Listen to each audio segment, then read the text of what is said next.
I never got around to playing Alien Isolation until last year, 2023, but it came out in 2014, nearly a decade ago. I have memories from around the time of people saying it was actually quite good, which came as a surprise at the time. I don't think I knew then that the team making Alien Isolation was separate from the team making Total War. The console team of Spartan House, named for Spartan Total Warrior, which is a completely different building from Spire Court, which is where Total War was always made by the main Total War team. In fact, the console team goes all the way back to making early FIFA games in the 90s. It is actually older than the Total War team. Something that probably deterred me from Alien Isolation was that I had bought Alien's Colonial Marines only a year earlier in 2013 and saw the Alien universe being utterly mishandled and spurned. That even brought a lawsuit upon Sega, who were the publisher of that game too. I've heard directly from CA workers that the Colonial Marines conflation was an acknowledged problem, to the extent that some people think Alien Isolation was given extra time to try to separate it from the Colonial Marines disaster. I also heard that when the time came, Alien Isolation was difficult to market and to convey the appeal of the game. To connect it with its potential audience, it was a hard sell in general. More on that later. But mostly, Rome 2 had just happened and I was totally put off everything CA touched. Enough to not touch Total War for 5 whole years, from 2014 until 2019. I already paid for a good game and was still waiting to get one, so I wasn't about to shell out all over again. Fool me once, fool me twice. I think this was the case for a lot of players. I even ignored Attila because of Rome 2. That was another Creative Assembly game soon following Rome 2. Like Alien Isolation, Attila got some praise, but undersold. Compared to Rome 2, barely anyone played either of them, which is ridiculous when they're ostensibly both better games, especially Alien Isolation. So finally getting around to playing Alien Isolation recently, I saw that it's a unique and worthwhile Alien game, trying to do something different. No pulse rifles, no smart guns, no mowing down packs of dark shapes beelining towards you through tunnels. Just you and the xenomorph on a massive ship and some tools and craftable throwables to aid survival. You're a survivor and an artificer. You rummage through cabinets and boxes for components. You make Molotov cocktails, desperately availing of fire, just like our ancestors did in the face of their own predators. Our first true piece of technology. Fire. You make and throw noisemaker devices reminiscent of Thief, red herrings to throw off the alien's hunt, smoke bombs confused to buy seconds for the scrambled escape. You have an extremely asymmetric, protracted game of cat and mouse with a robustly intelligent antagonist that's a challenge to stay one step ahead of for the entire length of the game. One mistake and it's all over. The plodding thuds of the alien's steps on the corridors, or its frantic scraping and clunking as it aggressively makes its way through ventilation shafts, getting louder and then quieter, or vice versa. It reminded me of the footsteps of patrolling guards and wooden hallways in Thief. It did remind me a lot of Thief in general. A game of sound and AI, a pure stealth game.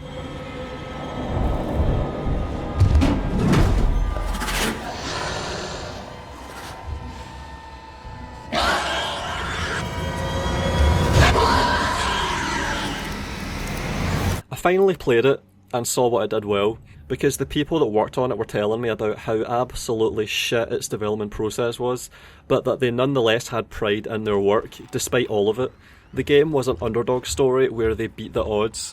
I was actually right to be cautious about this game nearly a decade ago, just for reasons as of yet unconceived.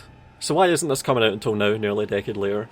In one conversation, I was told it was likely because the game was actually good and they didn't want to detract from it. It sounded like they didn't want it to be like the Great Pyramid, a testament to suffering. They were proud of it and wanted it to be known on its merits, not for the suffering of the people that worked on it.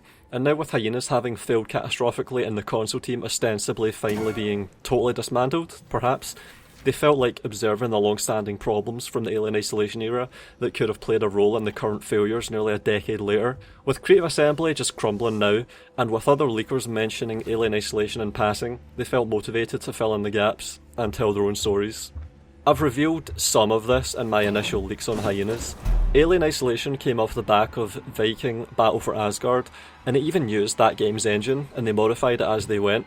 There were a few ideas of what to do next at the time, one of which was apparently a third-person Robin Hood RPG type game, which might give some clues for the unannounced third-person game Creative Assembly is working on right now, but I'm digressing to speculate. It sounded like some people at CA prototyped an Alien-themed horror game while knowing Sega had the Alien license, and Sega were impressed and greenlit. The original name for Alien Isolation was Moon, and that had a vertical slice, and it was apparently brilliant. I was told that everyone that played that slice loved it. These early demos and slices were apparently really important for getting the idea of Alien Isolation off the ground and into development. So they knew they were onto something good very early on. The game itself was a good idea, and the people working on it were motivated from the start. They really wanted to do it justice and to ship a solid game worthy of the Alien IP.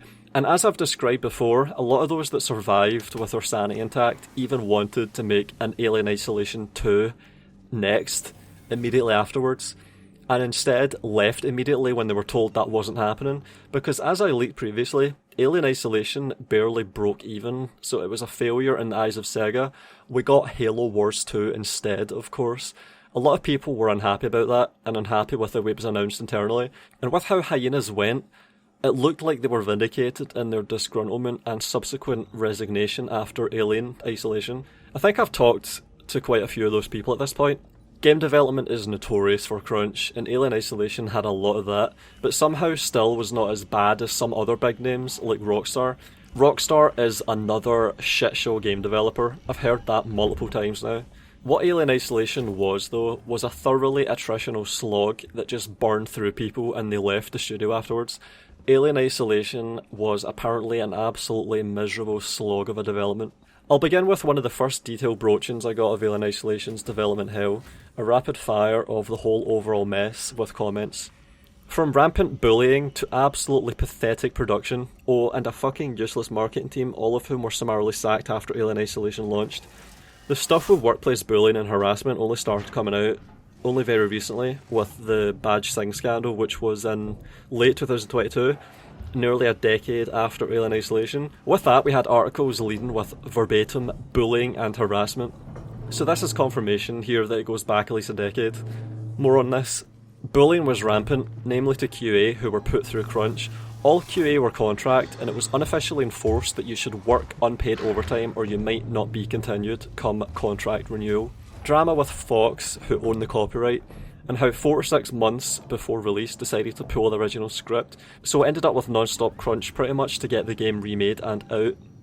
At that time, by the way, we were in Spire Court. CA at that point hadn't expanded into Keaton, which is the second building. The team was also very cliquey. The team leads and directors have their favourites, and getting promoted is about being in the good books of the right people. This wasn't necessarily an issue rooted in traditional old guard dynamic, but rather seemed to depend on connections with the right people. I've heard this a lot, and you even see this on Glassdoor. If you don't make the right mates, you're just fucked. The cliquiness is something I've heard over and over again. It sounds to me like this is a company-wide problem that applies to the Total War team to an extent as well. And more. Initially, the game was intended to be third person. The terrible tools slowed everything down, and funnily enough, doors were incredibly problematic. Doors are always a pain in the arse in games. It was decided to support the previous gen hardware, which was PS3 and 360. These performed so poorly that you could speedrun the game to a point the engine couldn't keep up, breaking AI entirely and failing to render the environment around you. The fix for this was to lock doors until the game had loaded assets behind it, meaning depending on the performance of the system, the longer or shorter the door opening speed. So this is their solution to loading times that they had. Fox pulled the plug on the half-developed game after they found out what the story was developing into, leaving roughly 6 months to get the game rewritten and created. I'll go into this a bit more later from someone else that commented on this. The original design for Alien Isolation was that Ripley was in fact an android, alongside her compatriots. Before this, before the Fox license, it was a game set on the moon, surviving on a mysterious moon base. Fox were incredibly protective about the license to the point there's clear difference between what an Alien license and an Aliens license can and can't contain. We still cheated and had an audio clip referencing the Alien Queen during the reactor core level. Facehuggers existed as enemies outside of the high level. They were removed because if they attacked an AI human, both would end up getting stuck T-posing. Marketing had a whole meta campaign that had a number of in-character Twitter accounts that you'd need to follow and interact with to know the code opening one of the late game hidden loot lockers. Marketing didn't see any value in advertising for the cinema re-release of Alien for Halloween in 2014. Given the game launched in October that year, it was a massively missed opportunity. Instead, our main rival was advertised, The Evil Within. Marketing were let go shortly after release. And then someone else that I talked to about this, I quoted pieces of the person I just quoted to this new one to see if they could confirm parts of it or expand on it. But they began here with this. I was one of the senior developers on Alien Isolation, but left CA as soon as that wrapped. The console team even then was, hands down, the most unprofessional, worst development team that I have ever worked with, and Alien Isolation the most brutal development. It was a good game, but despite the management team, discipline leads in gameplay, audio, art, VFX, who brute forced their vision of Alien through to completion, despite severely unprofessional behaviour.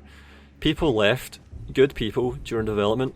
People got forced out, known as constructive dismissal, because they wouldn't join in on the general gaslighting by senior producers. People got divorced due to the stressful working environment. People left the industry entirely. The joke on the team was, rather than have development babies at the end of the credits, we'd have development divorces. See, when you read stuff like this, you think about how this is just game development. This is supposed to just be creative people making games. That's the name of the game.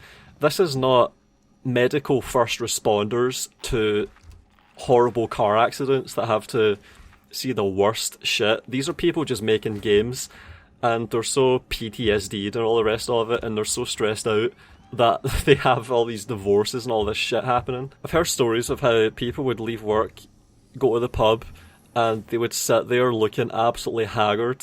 And it was like going to the pub after working on these games was like a therapy session for them. Like this, working at this company on these projects, so often from the stories I've heard, it was a traumatic experience. Development divorces. But I'll continue. As you know, following the release of Alien Isolation, pretty much all the talented people left. Why would you stay after all that? But the four main terrible long-term CA employees who made everyone's lives a misery stayed, and I'm sure they are to blame for this latest fiasco, and that they will escape punishment. I heard this from other people too. Someone else told me that they were referred to as an in-joke in the studio, the four horsemen of the apocalypse, one of which was described with, "Nobody has ever failed upwards harder." So yeah, a hell of a lot of confidence in the people in charge of this project. Likewise with hyenas. And I gave the following before in a previous video as a teaser. It might sound familiar to some of you. I once sat in a meeting with Tim Heaton in which he admitted that the leadership of the Alien Isolation team was a big problem, but he did nothing. The rumour was that the individuals concerned, who had been there when the company was bought by Sega, had clauses in their contract that meant they couldn't be fired. That would certainly explain it. CA has survived all these years because the Total War team made good, if unremarkable, money-spinning titles. That side of the company, probably, is okay, but their success has led to some very bad behaviour being protected from the sort of repercussions that would have befallen them had they worked anywhere else. Until now, hopefully. I quoted some of the descriptions of the bullying that I had to this new person, and was told the following. The bullying was terrible, and CA's utterly non-existent HR has a big part to play in that. They protected the bullies and forced the victims through hoops before depositing them right back into the same situation. They would get the district nurse in to talk to people who were having issues. She wrote reports that clearly identified the same personnel, and those reports were just ignored by HR. So many people were constantly going sick, and I think a lot of it was stress.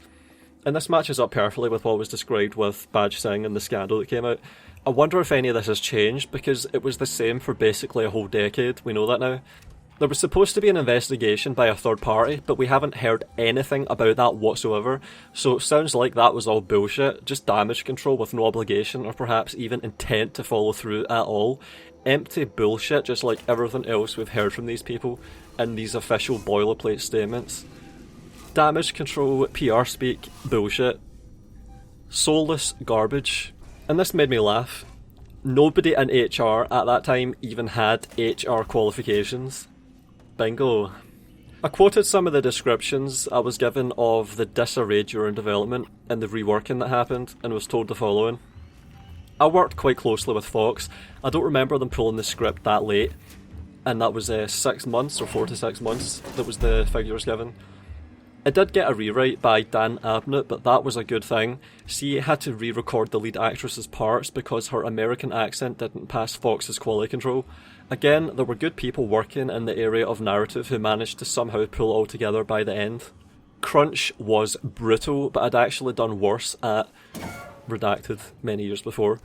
And I redact this only to not make it needlessly easy to identify who I'm talking to. Brutal crunch in an industry filled with horrible crunch as the norm. It's funny to me that Creative Assembly apparently has this reputation for protecting its employees from crunch, for being crunch-proof. But here we are. Maybe it's undeserved. I've also had it described to me, of course, that they would whip up votes for these Best Place to Work awards by making sure people at CA voted for CA, with the quote given, "It was like being back at university again." That says it all. And a summing up of this whole mess from this person. For me, the story of Alien Isolation was how one of the best video game horror titles of all time was made despite an absolute shit show of a dev process and management. For many of us, we went to CA just to work on Alien. It was our dream. So they were highly motivated and ostensibly heavily taken advantage of as a result. There was a group of leads who would work together to bypass management as much as possible, because we all knew it was a once-in-a-lifetime opportunity, and then we all left as soon as we could. Guys like John McKellen, whose career subsequent show what their value was. Compare that with output from the console team after Alien Isolation. I was in a lot of management meetings, described by one other present as rats fighting in a sack, as those with no talent fought each other over the issues caused by their ineptitude. I imagine that was how they ran Hyenas as well. And that's all but confirmed. And once again, that might sound familiar because I've used pieces of this before in previous projects. I certainly dodged a bullet. I've had a very successful career since. I never understood why anyone stayed. There were guys who'd been there for the 2 previous console titles. They all hated working there. But after a while, you get a sort of siege mentality. That's what all that bullying does. It makes good devs think they aren't worth anything and can't work anywhere else. They're the ones facing redundancy now in a lot of cases. In reply to the Fox thing, that certainly didn't happen 6 months from release. I think they're misremembering. A large chunk, like a quarter of the game, was cut with about a year to go, as it was never all going to get made. For what it's worth, I don't remember Fox ever threatening to pull the plug, although maybe I wasn't in that meeting. My experience with Fox was that they were quite excited about the whole thing and rather helpful to the dev team with reference materials, etc. The casting of Ripley was the only major issue I recall. It was a long time ago though, who knows in what order that all happened. So they are confirming the same event, the same problem, they are just given different estimations of the scale of it. And it gives a range that is nonetheless very substantial. A quarter of the game, a half of the game, or a year from release, or 6 months from release. Like, that's a big rework. That's a lot of time and effort wasted to just be redone. So it shows that the game was mismanaged regardless. Maybe someone else can clarify further, or I can just get a better picture with more people telling me. It'll be interesting to know. Previous gen was a disaster as it wasn't touched until very, very late. Again, that's not that unusual for game dev though. We definitely thought about Ripley being an android, and indeed there are hints in the final version of the script and game that suggest she might be. It was indeed originally a game called Moon, and yes, everyone was on one floor of the Spire Court building. They later expanded. The tools were developed alongside the game, so this was a major issue and they were incomplete until quite near the end. I will say though that by the end they were quite good, and I was shocked to read they ditched that in favour of Unreal, which is a reference to Hyenas. The original plan with Hyenas was to use this Alien Isolation engine, by now named Cathode apparently, but they discarded it for Unreal halfway through development. So we have a pattern here, big changes happening late in development, which indicates poor management as a habit, mismanaged projects. And cliquey is true, there was a core of original guys from pre-Alien and they saw anyone hired in as a threat. Ultimately, Tim Heaton and the XX at Sega gave 100 million to a couple of guys that they knew were incompetent. They'd been warned in every exit interview anyone leaving that team ever gave. I certainly made my feelings clear when I left, so this was an entirely predictable outcome. And this is good because this ties the Alien Isolation problems to the Hyenas problems explicitly, and shows, regrettably, that it was all avoidable.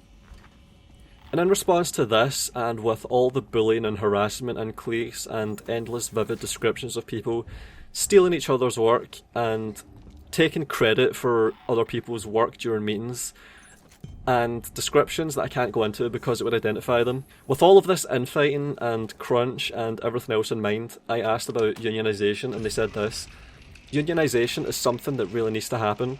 Although generally crunch isn't as bad as it used to be, some places still suffer, for example Rockstar.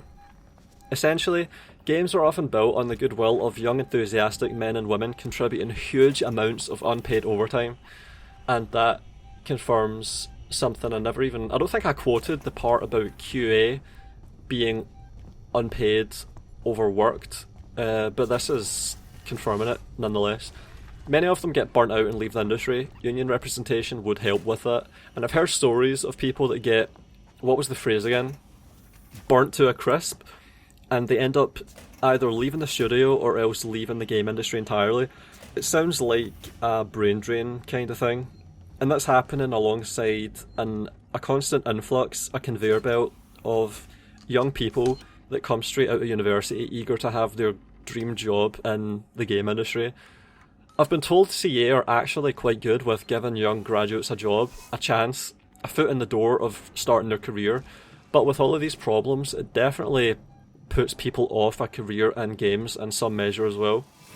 The anecdotes I've heard directly of people that move on and get an immediate 50% pay increase, or are otherwise just way happier because they got away from the dog-eat-dog culture and people taking credit for each other's work, stealing each other's work, and people getting played off against each other by superiors, etc, etc. It all sounds really exploitative and a shitty work environment. And I have to once again comment on the obvious elephant in the room that is the Best Place to Work awards. You really start to get a picture of how things are, or at least how they've been for a decade and possibly still are to this day. You can kind of see the ticking time bomb that eventually finally went off with Hyenas. So yeah, that's it. I was patient with this one because I wanted to do the due diligence of playing the game, and also I had so many notes to go through, but I'm glad I got around to it. Give Alien Isolation a try if you're a fan of the original Alien films like me. I even liked Prometheus, and that came out 2 years before Alien Isolation launched. Also, they even used the original xenomorph design of H.R. Geiger in Alien Isolation, not any of the weird newer ones, like the dog/runner out of Alien 3. So it's true to the original. Alien Isolation is, in a lot of ways, really true to the original. They even have a DLC on board the Nostromo, where you're escaping the original xenomorph of the whole franchise. You're playing as Ellen Ripley in that, and you're trying to escape the Nostromo as it's self-destructing. I've only watched videos of that on YouTube, so I know what it's like, and it's pretty cool. I might get that DLC eventually, even though I dislike DLCs in general. So on the whole, Alien Isolation is a cool horror stealth game and alien game. The first one in a long time, in fact, and a lot of the people that worked on it really cared. Thanks to the people that got in touch with me and told me all this stuff. If there's anything else, my email is in the description, and if anyone finds any of the alluded to clues in the game that suggest Amanda Ripley is actually a cyborg in Alien Isolation, let me know. This is the closest I could find myself with my own research. The connotation, at least, is there. Weyland-Yutani synthetic registered. Attempted unauthorized access.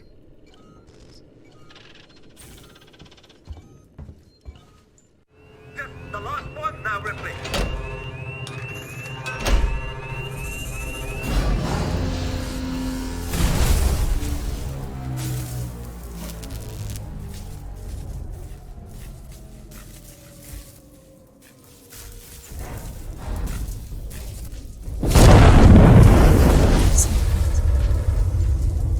You're dying. You talk like I've had an actual life. I thank you for that. Samuels. The Apollo transit is open. Once you get into the core, it will talk to you. You did that for me. I wanted Amanda Ripley to have closure. Wait, there were things happened about Sevastopol. I learned after we left. What? Weyland-Yutani. I'm sorry. I pity you. Too many. So many.